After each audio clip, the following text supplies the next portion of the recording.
Assalamualaikum warahmatullahi wabarakatuh.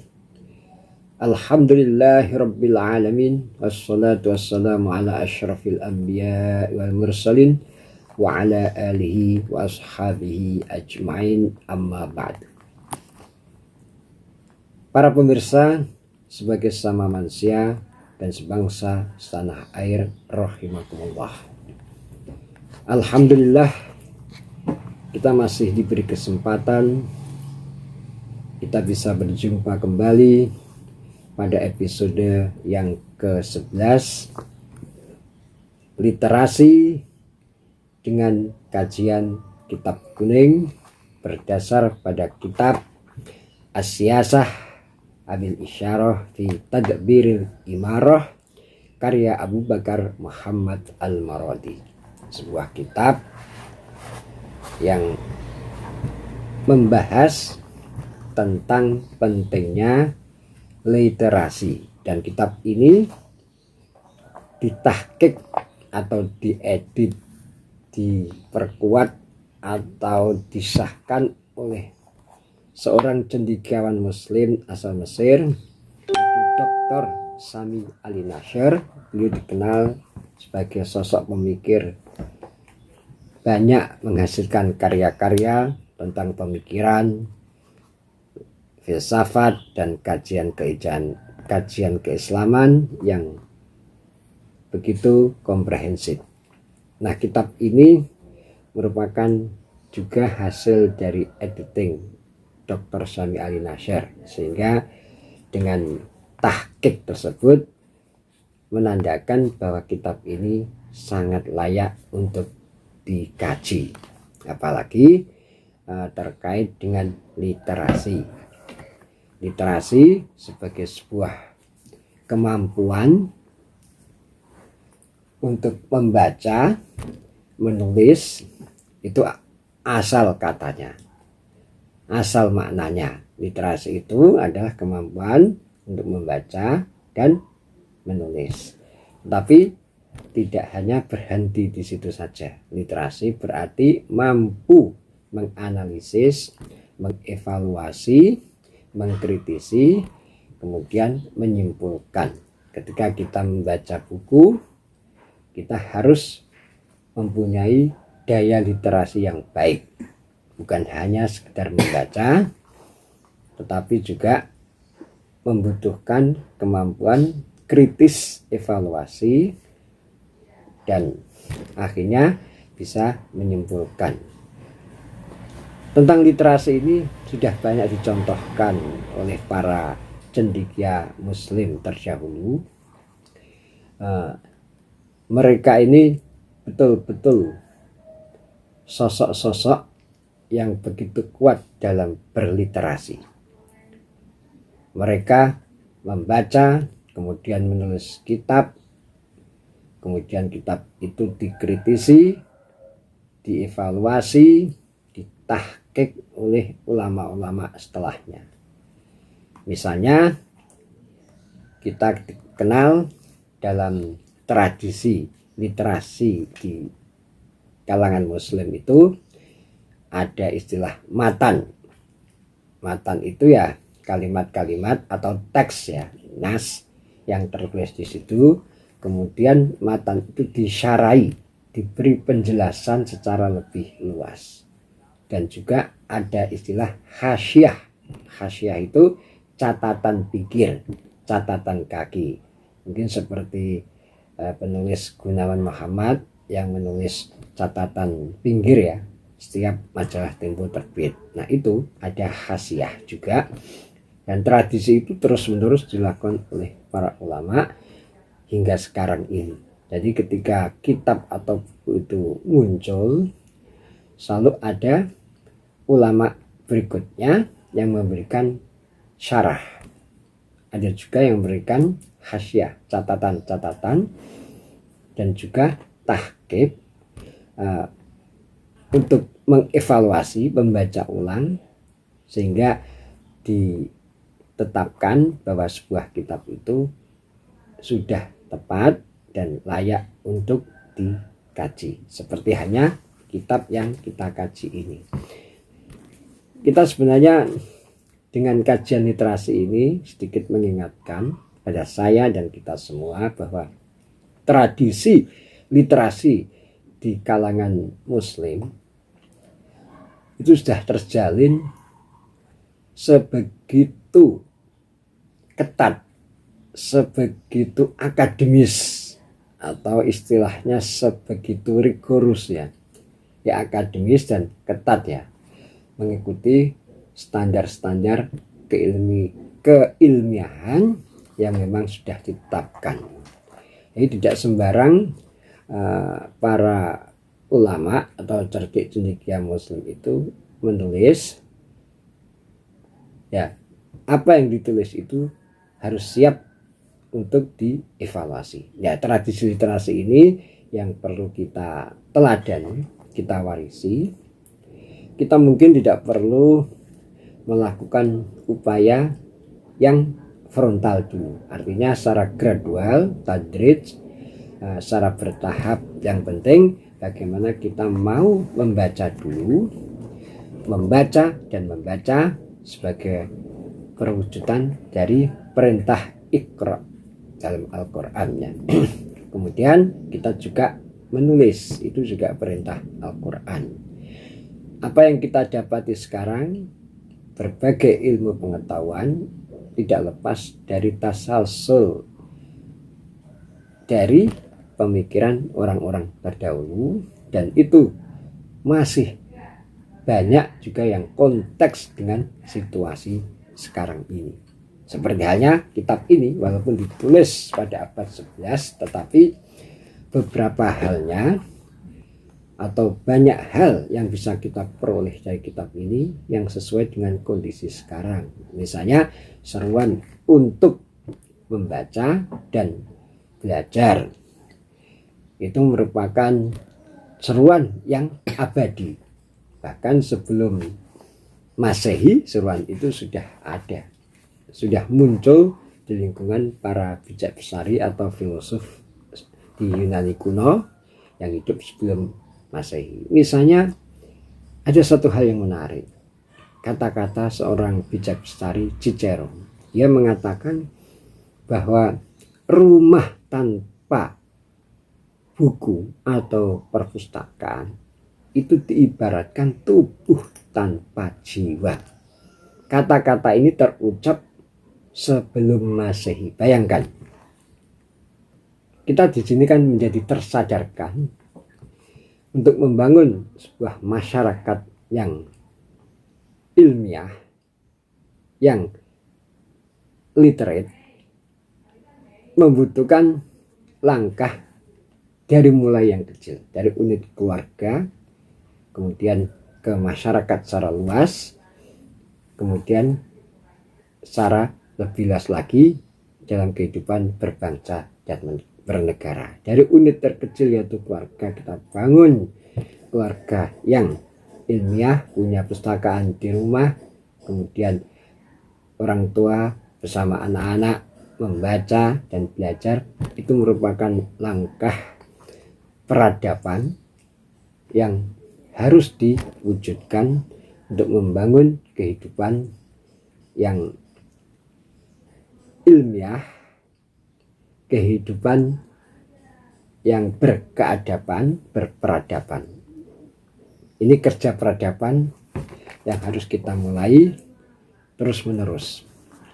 Melalui kitab ini perlunya kita menyadari bahwa kerja literasi itu ternyata luas. Tidak hanya perintah untuk membaca atau untuk belajar, tetapi juga seperti adab atau tuntutan etika membangun pola pikir dan pemahaman. Pola pikir itu harus terus-menerus dilakukan penyempurnaan. Dan yang bab ketiga ini adalah fil istisyarah wasifatil mustasyar. Setelah kita membangun pola pikir, mempunyai pemahaman yang standar, yang baik, masih ada langkah lagi, yaitu mau berdialog, berkonsultasi.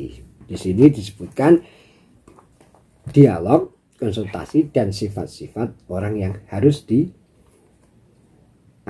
untuk berkonsultasi. Dengan kata lain, sifat orang yang harus mau berdialog. Dikatakan dalam kitab ini, innal istisyarah tufidul mustasyir aklan yaziduhu ila aklihi. Sesungguhnya dialog akan memberikan manfaat secara rasional, yakni akan menambah kematangan akal, penyempurnaan berpikir. Ada lubang-lubang, celah-celah dalam pemikiran kita akan ditutupi setelah terjadinya dialog. Kalau kita berpikir secara lone wolf, secara menyendiri tanpa mau berdiskusi, justru itu akan mengurangi daya akal kita. Akhirnya yang terjadi apa? Sebagaimana kita diskusikan kemarin, yang terjadi adalah tindakan-tindakan yang di luar nalar, tindakan yang membunuh akal sehat, nalar kewarasan. Misalnya seorang mahasiswi usia 24-25 tahun datang ke kantor polisi, kemudian menembaki polisi dengan airsoft gun.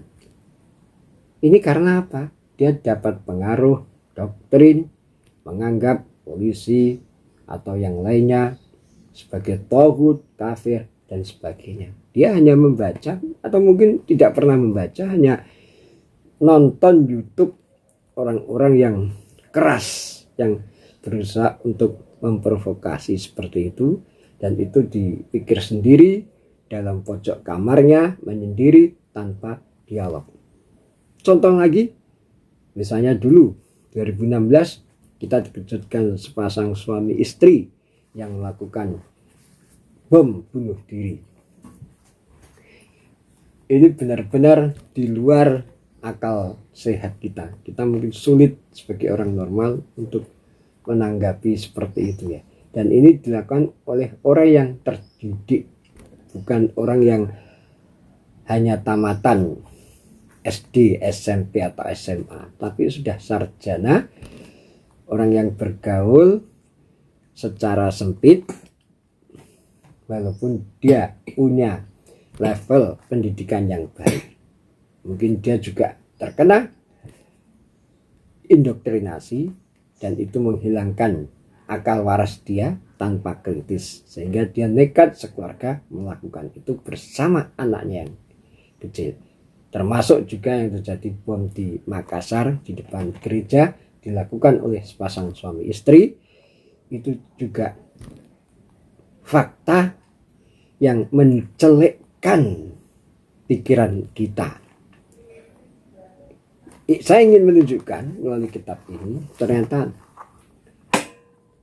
seperti juga disebutkan di sini ya, bahwa orang yang terpelajar itu belum tentu memiliki kadar an-nazru wa tafahum, pemikiran dan pemahaman yang baik. Karena itu di sini dibutuhkan satu bab khusus fil istisyarah, bab perlunya orang untuk mau berdialog. Berdialog itu apa?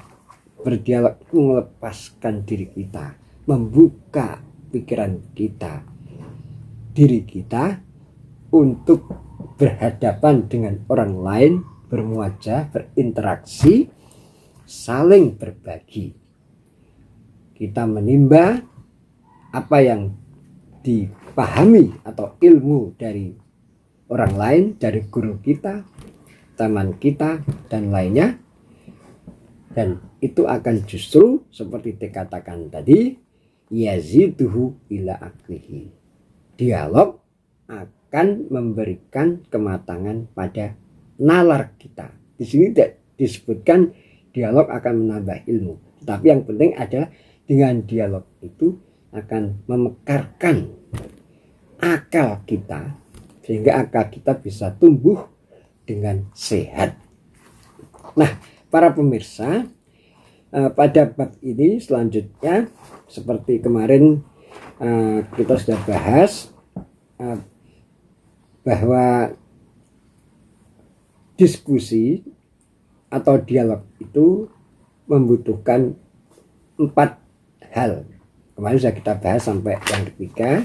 Sekarang yang keempat disebutkan di sini annal mustasyar rubbama kana fil fi'li syarikan aw alaihi mu'inan fayakunu masyuratuhu da'iyatan ila istilafihi.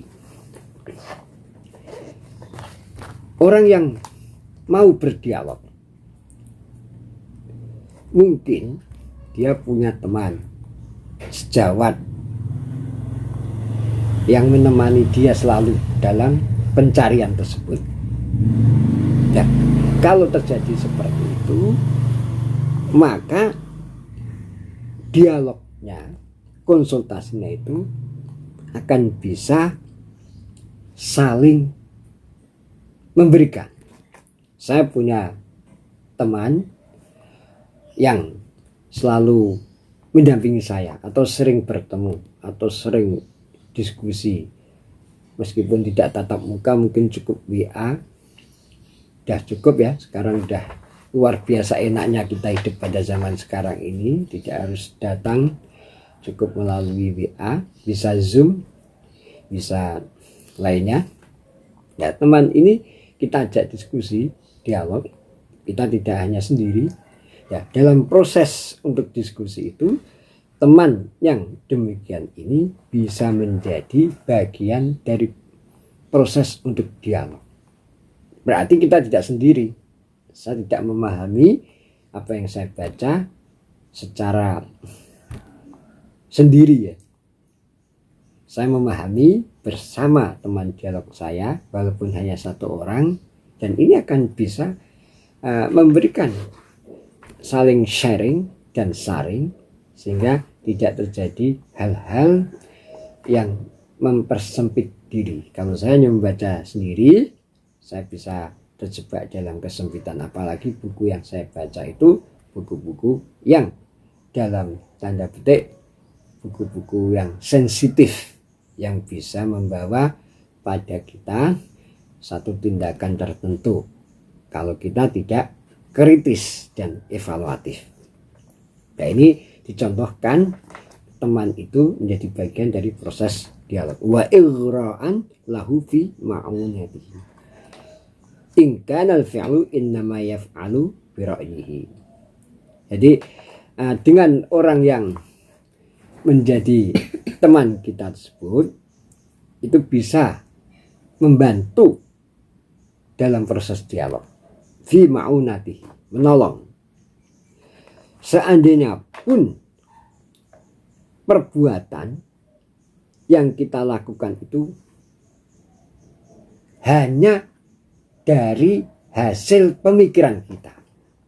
Saya membaca, kemudian saya mengolah bacaan itu, menyimpulkan sendiri dalam benak saya. Dan saya itu lakukan sudah melalui proses dialog dengan teman saya, walaupun satu orang. Kemudian saya tetap melakukan apa yang saya pikirkan, karena apa yang saya pikirkan itu mungkin sudah tepat.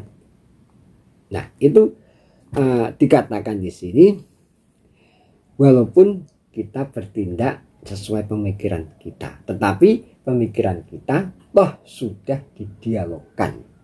Yang penting di sini adalah level dari apa yang kita lakukan. Apa yang kita lakukan itu apakah membahayakan? Bahaya, gholat, kesalahan yang kemarin kita bahas itu harus menjadi pertimbangan.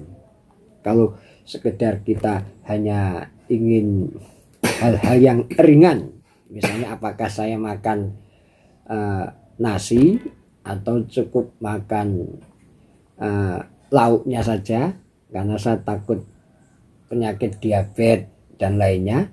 Ini kita bisa pikirkan dan kita bisa dialogkan dengan yang lain, dengan teman.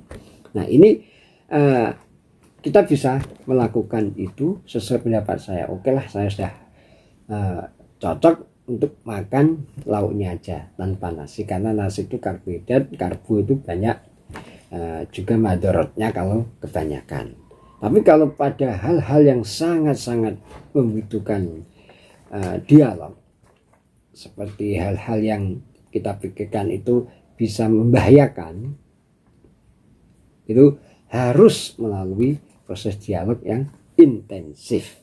Tidak hanya al-fi'lu innama yaf'alu bira'yi, tidak hanya kita bertindak sendiri. Melalui teman dialog, kita akan bisa mempertimbangkan dan akhirnya menjatuhkan pilihan yang terbaik. Wa qad qila rubbama akhta al-'aqil rusdahu wa asaba al-a'ma qasdahu.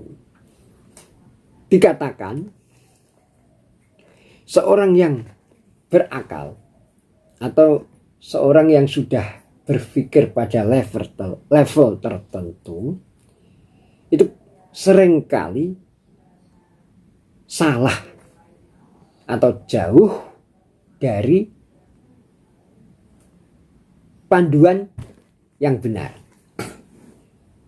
Singkatnya, orang yang sudah punya pemikiran baik, pendidikan baik, dia itu juga tidak lepas dari kesalahan dalam menjatuhkan pilihan atau tindakan. Ini diumpamakan wasabal a'ma qasdahu. Orang yang buta malah justru kadang-kadang bisa mencapai maksudnya. Jadi orang yang berakal, yang sehat normal itu seringkali bisa jatuh dalam kesalahan. Tetapi orang yang buta kadang malah justru bisa mencapai apa yang menjadi tujuannya. Ini perumpamaan yang begitu menarik ya. Orang berakal dibandingkan dengan orang buta. Orang berakal bisa jatuh kesalahan, yang berarti orang akal bisa kalah dengan orang yang buta. Ini satu peringatan buat kita bersama bahwa sesungguhnya penalaran pemikiran yang sudah terbangun itu harus didialogkan agar supaya tidak jatuh pada kesalahan. Wa inna Allah ta'ala ja'ala likulli dhi aqlin natijah. Sesungguhnya Allah menjadikan setiap orang yang berpikir itu suatu kesimpulan. Jadi proses berpikir itu akan menghasilkan satu kesimpulan, dan kesimpulan ini menjadi satu panduan untuk bertindak. Wa inda kulli insan ma'rifah. Dan Allah menjadikan setiap manusia itu pengetahuan. Ini ditandaskan oleh penulis dalam kitab ini bahwa proses reasoning, berpikir, kalau dilakukan secara sistemik, secara terus-menerus sesuai dengan pola yang ada, dengan benar-benar butuh kesabaran, tidak tergesa-gesa, pasti akan menghasilkan kesimpulan yang baik. Ini sudah jelaskan bagaimana orang yang punya pemikiran, orang yang berakal itu pasti punya kesimpulan. Karena setiap manusia itu oleh Allah telah diberikan pengetahuan. Hanya pengetahuan pada tingkat-tingkat yang sebenarnya pengetahuan itu bisa menjadi panduan. Dan panduan itu harus perlu melalui proses yang bertahap.